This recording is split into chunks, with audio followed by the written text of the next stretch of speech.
सूक्ष्म बुद्धि वालों के लिए बात बता रहे हैं कि इस सिद्धांत के अनुसार ये जगत वस्तुतः बना ही नहीं है, केवल भास रहा है।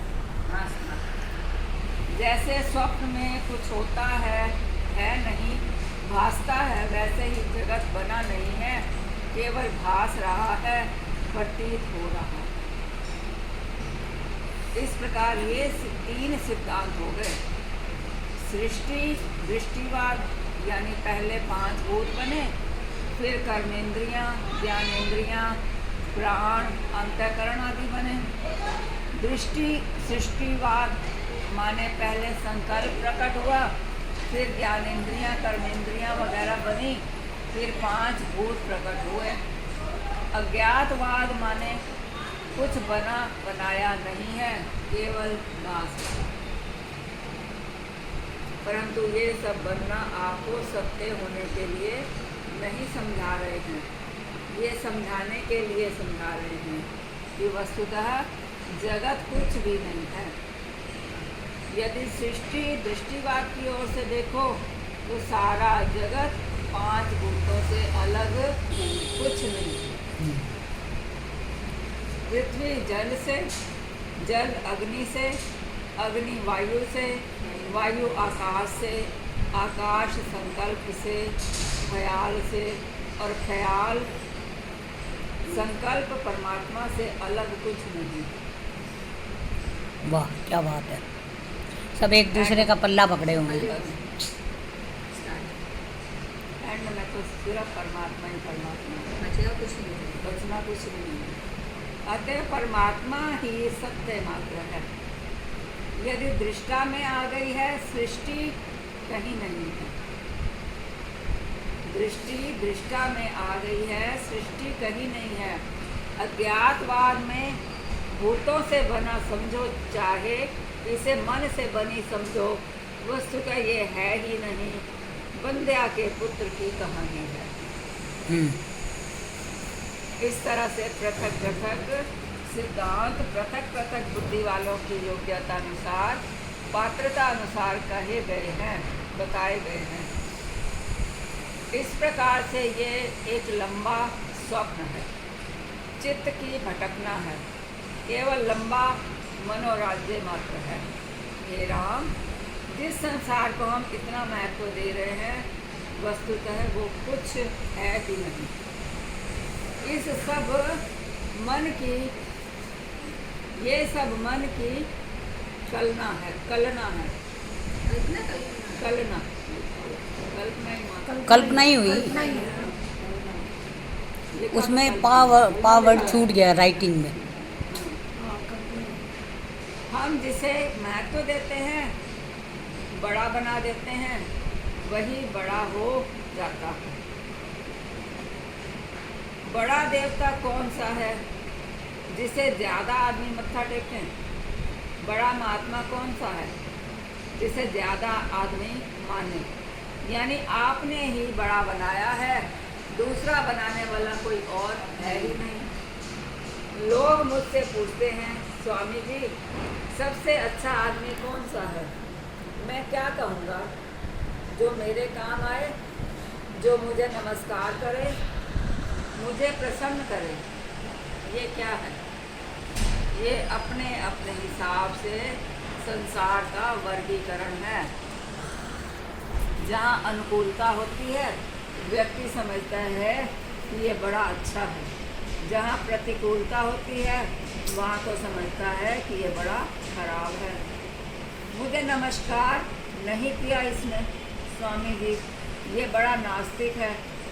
बताओ भाई, चाहे बेचारे ने कितना ही पुण्य किया हो, पर हमारे लिए हरिओम तत्सत। इस प्रकार अनुकूलता और प्रतिकूलता के कारण अपना पराया सुख दुख इत्यादि का अनुभव होता है, और इसका मूल कारण है मन। यदि मन शांत हो जाए तो ना कोई अपना, ना कोई पराया, ना भूत, ना वर्तमान, ना भविष्य। केवल दृष्टि का पसारा आपके सामने है, तो आभास मात्रम वेदम। ये जगत आभास मात्र है। हम्म, हम इसे ना सत्य कह सकते हैं ना असत्य, क्योंकि सत्य कहें तो निबटना नहीं चाहिए और असत्य कहें तो दिखना नहीं चाहिए। हम्म, बंध्या का पुत्र नहीं होता, नहीं दिखता, पर ये दिख रहा है इसलिए इसे असत्य नहीं कह सकते। निबट जाता है तो इसे सत्य भी नहीं कह सकते। हम्म, तो फिर ये है क्या भला? बस अनिर्वचनीय है, वचन से इसको कोई कह नहीं सकता, पर यदि मूल पर आधार पर ध्यान दिया जाए तो पता लग जाता है कि ये ख्याल है, कल्पित है, किसी और के सहारे पर भास रहा है। ये जिसके सहारे भास रहा है वो सत्य मैं हूँ। इस प्रकार से निर्विकल्प परमात्मा में भासने वाला ये संसार अनिर्वचनीय है। अतः इसे ना तो सत्य समझें और ना ही असत्य। इसे ना ब्रह्म से अलग समझें, ना ब्रह्म के साथ एक रूप समझें। ऐसा विचित्र है ये खेल और ये रचना। इस प्रकार जब ये कुछ है ही नहीं तो हे राम इसका ख्याल छोड़ दो, इसके बारे में ज़्यादा सोचें ही मत। ये है ही नहीं, कुछ नहीं, भास रहा है, स्वप्न जैसा है। अतः सबसे पहले शरीर के बारे में ख्याल छोड़ें। ये शरीर कुछ दिन और चल जाता स्वामी जी, इसमें कोई रोग ना हो जाए स्वामी जी। और मेरे मित्र, ये सब कुछ झूठा है, तमाशे की तरह से है। बालकपन है वो भी तमाशा है, जवानी है वो भी तमाशा है, वृद्धावस्था है तो वो भी तमाशा है।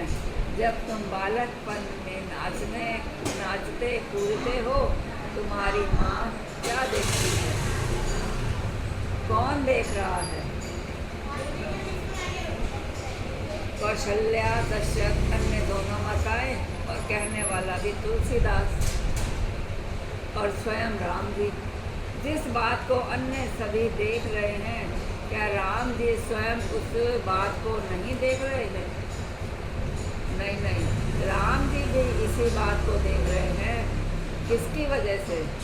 मेरी वजह से, मुझ राम की वजह से, जो शरीर में प्रविष्ट हो गया है और जिसके कारण से ये सब कुछ भास रहा है। वही राम दृष्टा भी है और दृश्य भी, दृश्य भी जाने वाला ही दशमी वही दिखा रहा है राम जी, और वो है ही तो वही, है तो वही वही। निकली जाओ तो वही है, सब कुछ बाकी तो सब घेरा है। माया में हम इतने ग्रसित हो चुके हैं, कुछ नहीं दिखाई। कितने फंस चुके हैं कि और वो चेतन कहाँ से नजर आए? चेतन के लिए पहले मौन होना पड़ेगा, हैं? पहले मौन होना पड़ेगा, देखना पड़ेगा। सिमरन पक्का हो, मौन हो, फिर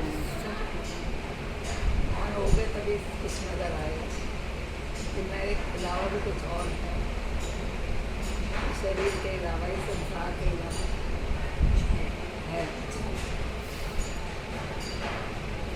संसार छूटे ना, कभी तो बात मौन तो नहीं रह सकते ना। संसार छूटे सबसे बड़ी मौन रहना, वो मौन रहना, वो नहीं जो सारे आपके कुछ इसमें है, करते हैं।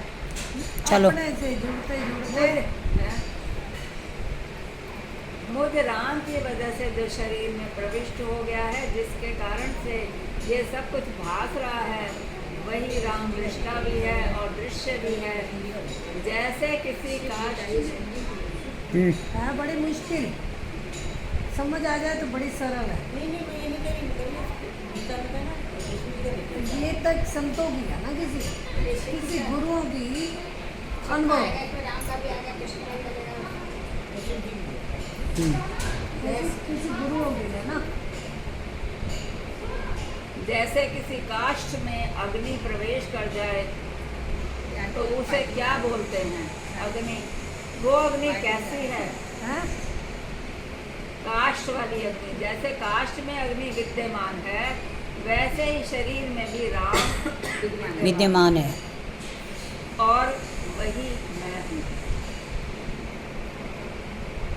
शरीर ये को तो इतना पक्का ही हो चुका है कि वही है। पक्का तो है। हाँ। लेकिन पर हम ब्रह्मी तो दुनिया में विचर रहे हैं ना, लेकिन वो दिमाग से स्लिप हो जाती है बात उस वक्त। सुन के जा रहे थे, खाना कुछ भूल जाए बाद में। अब ऊपर आओ फिर ये रोटी बनानी है, ये सब्जी बनानी है, ये आप वो तो करना ही करना है। देखो हर वक्त तो कोई भी राम नहीं खाता, हर वक्त कोई भी नहीं जप सकता राम। पर ये है कि पूरी करनी है ना। राम जपना नहीं है। मन में खाली आपको पक्का रहना है अंदर। कह रहे राम जपना नहीं है, राम को मानना है। इसमें रहना है, इसमें रहना है। और अगर तुम रह रहे हो, कर रहे हो काम, तो उसके साथ हो। हम बीच में विस्मृति हो, विस्मृति हो जाती है। बाकी राम तो मेरे अंदर ही है, हर वक्त है, बाहर भी है। बाहर तो है ही है। अगर मैं हूँ तो वो है, हाँ। वो है तो मैं हूँ। वो है तो मैं आप ब्रह्मास्मि, मैं ब्रह्म, ये सोच के चलो। बात घूम फिर के सब एक ही कह रहे हैं। कुछ बुद्धि में नहीं घुसते। देखो जो जिसका घुसती है। अनुभव है ना, वो अपना है, बाकी कुछ नहीं अपना है। बाद एक 15 मिनट लावांगे। शरीर को छोड़कर नाम रूप का त्याग करके जो अखंड सत्ता विद्यमान है वही मैं हूँ।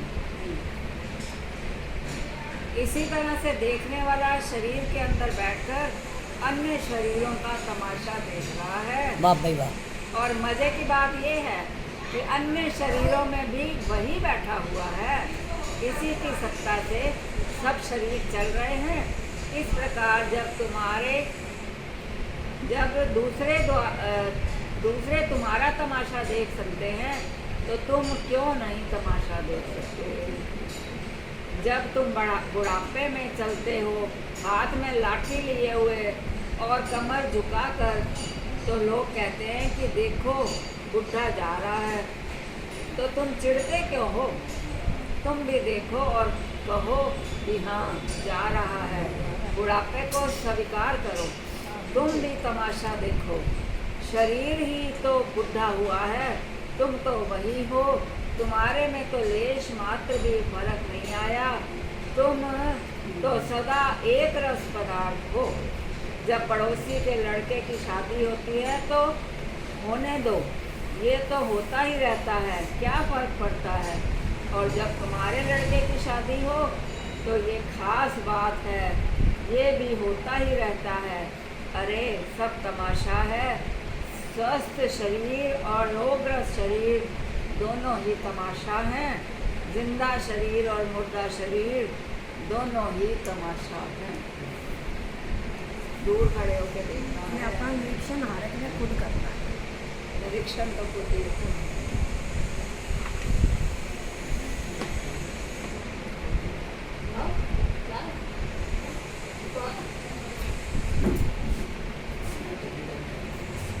अभी भी आ रहे हैं, अभी कुल गई।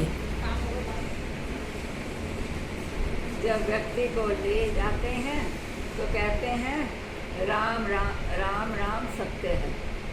अगर शादी में अगले घर में बोल दो राम नाम सत्य है, निकाल के बुरा भी क्या है। बाहर निकाल के छोड़ देंगे कि यहाँ क्यों बोल रहे हो राम नाम क्यों, सत्य है? राम तो हमेशा सत्य है। जबकि राम सत्य अच्छे में भी राम है, बुरे में भी राम है। लेकिन उस आदमी मानता तो नहीं, मानता तो सबका चलो यही आगे। मान ले राम सत्य तो कोई बात ही नहीं। क्या इससे पहले राम सत्य नहीं था? परंतु उस समय सत्यता की अनुभूति नहीं थी। तीव्रता से होती है।